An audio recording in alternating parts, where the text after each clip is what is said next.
Hello, everyone, and welcome to this edition of the Weekly Podcast.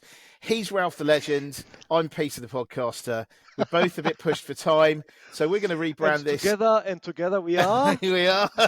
So we're going to rebrand. Pete. Yeah, we're going to. We're the Anton Deck. Yeah, there we are. We're the Anton Deck of this. Yeah, and moment gone. Poof. Yeah, no, fair enough. Could rebrand this type of shorter podcast as, Peter and Ralph's Weekly Quickie. But I don't know. Ralph said apparently that might not be appropriate. I told you not to say that, but you had to go along and do it anyway. Yeah, don't worry. Look, the thing is, Ralph is in a bit of a bad mood at the moment because he's just been painting, as you can see, just painting his ceiling. So I'm really sorry about that. This is a designer teacher. I actually paid more money, not less, to get this. Yeah, no, it's good. It's good, mate. It's good. It's good. Excellent. Yeah, good. Anyway, right. So, with that introduction, we are going to be talking about one topic this week. So it's going to be about Toyota. Last week we announced breakthroughs. It announced breakthroughs in solid-state battery technology. But this week we're going to be talking about its plans for hydrogen fuel cells outside Japan and other important related developments. Because Toyota has been, into hydrogen for quite some time. It's been kind of on its own, really, but when you consider what has been going on with regards to China and the way that the control that China has over current battery technology, I keep saying, and I'm sure you've heard me say this before, but I keep saying that we need to make sure that we are looking at other technologies to make sure that we don't be complete. I mean, we are pretty much beholden to China because of all this, but we don't want that to be in perpetuity. So we need that to change. So anyway, with that in mind, Ralph, I mean, I know you've obviously you like this story, and you've noticed a few other interesting developments as well. So yeah, indeed, indeed I would like to put this maybe into a wider envelope or context. Nice. Because I don't know very much about hydrogen and that particular news flow, so I'm going to talk about something else, which is what I've done for 20 years in my professional life. Whenever I didn't know, I was asked the question, I was just basically answered a different one. But joking aside, so obviously this is interesting news. I mean, Toyota, this is taken from your writing. This is not my joke. Toyota's on a roll. Yeah, nice. And they really are, because they did announce, as you guys will remember, a breakthrough in solid-state batteries, car batteries, which has long been hailed as the holy grail, forever out of reach. And they've basically announced that they made a breakthrough and will be able to start commercial production of this type of battery by 2028. Now they've done another one, and they basically said, we are going to start selling our hydrogen cell type batteries or technology outside of Japan, which clearly is an alternative to the increasingly looking as if it was going to be tried and tested electric vehicle technology. So hydrogen is an alternative to that. At the moment, it looks as if the world is going to go electric in terms of electric vehicles, but problems certainly abound or are present, most of them connected with the current shortage of certain raw materials which are needed in the production of these electric vehicle batteries. And so my larger context is going to be precisely that. It's going to be the fact that the political bracket in the world is now beginning to look as so risky that we being Europe and the US and Japan, etc., the free worlds, the so-called free world, have to find ways to somehow immunize ourselves to shortages from countries which harbor political risk, being the consolidating autocratic bloc, Russia, China, and the Middle East. And anything which will enable us to do that is surely going to be good news, although I think we need to concede immediately that there's not going to be any silver bullet.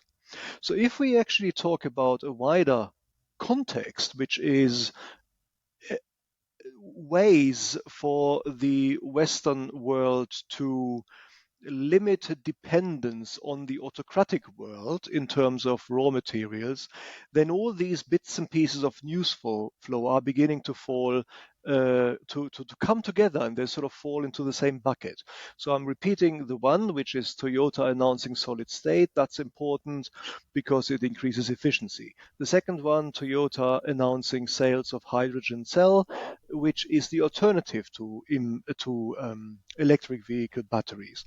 There's one other news flow which I spotted recently, which is not that new anymore. It's about a month ago, but it's very interesting, and that is that Norway discovered sizable deposits of phosphate rock No on way. its seabed.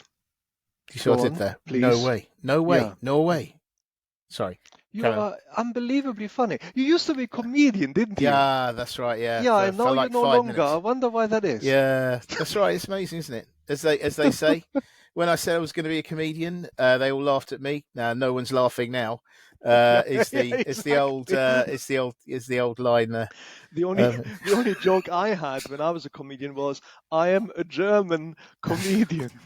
Yeah, brilliant. Okay, and I'm That also always the got only a good one. laugh. That Yeah, always got a good laugh. the Yeah, only joke I have. yeah, Anyway, so where was I? In yeah. Norway. You're in Norway. So I'm in Norway, and so phosphate rock.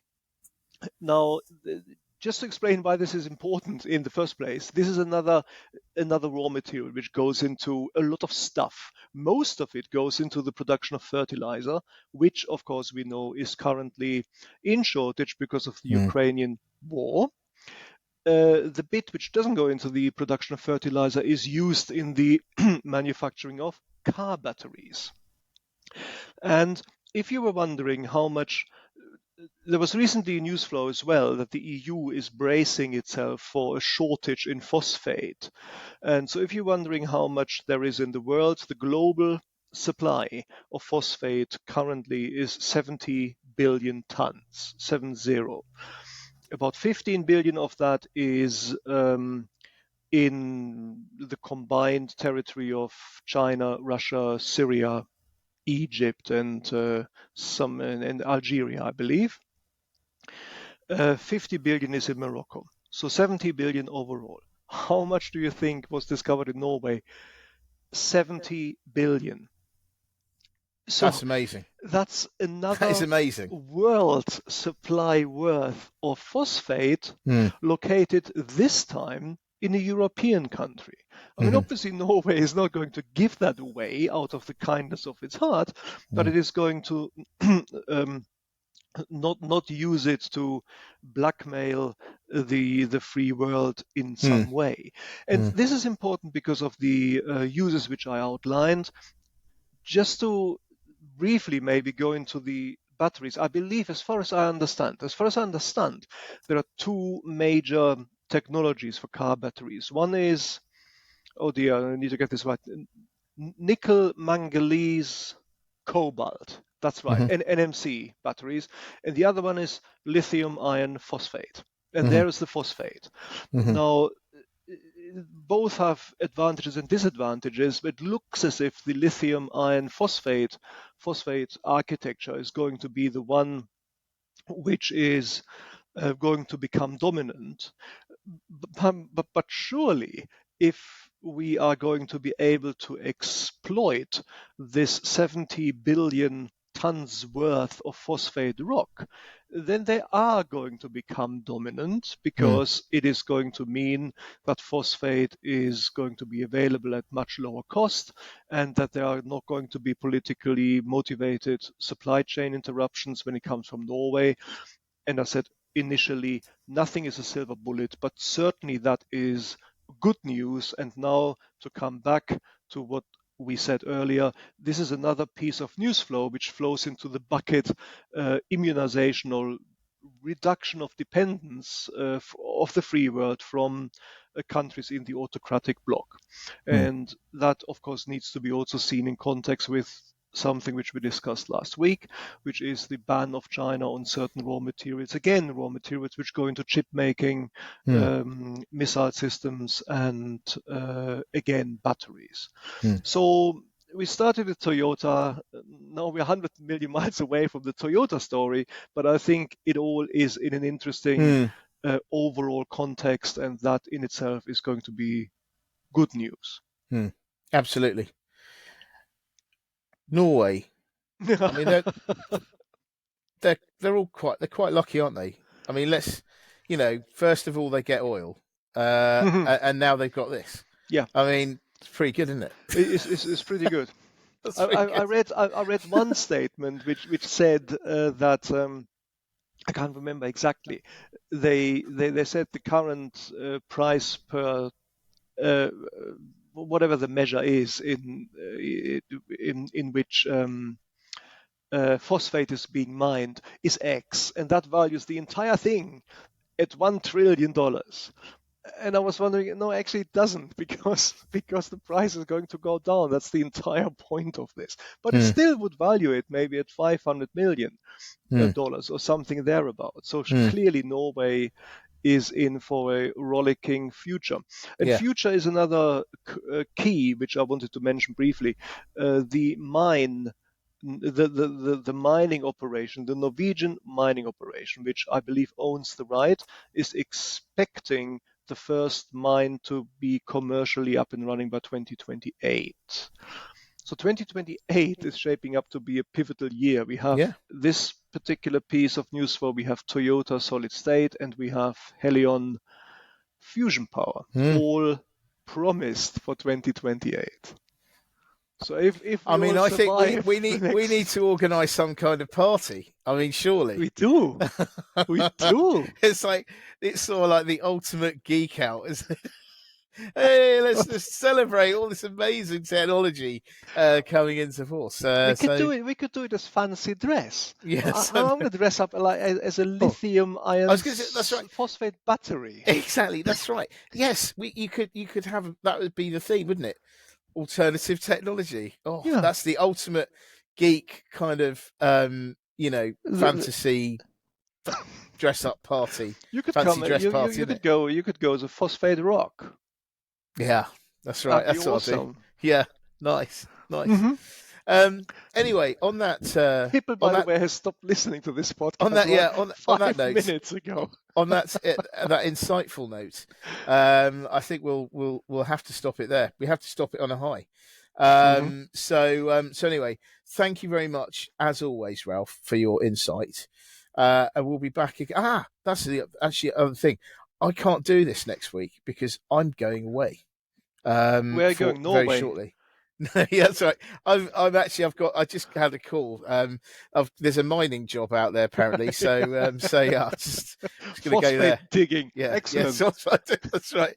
Dig your own phosphate. It's like pick your own fruit when you go to a farm. It's like dig your own phosphate, and then maybe over a few years you can, put together your own battery or something. Anyway, on that front, thank you very much indeed. It's been lovely having you. I hope you enjoy getting back to painting your ceiling. And I'll leave it there. Have a great time. Glad. Yeah. Absolutely. Thanks, guys, for listening. All right. Bye.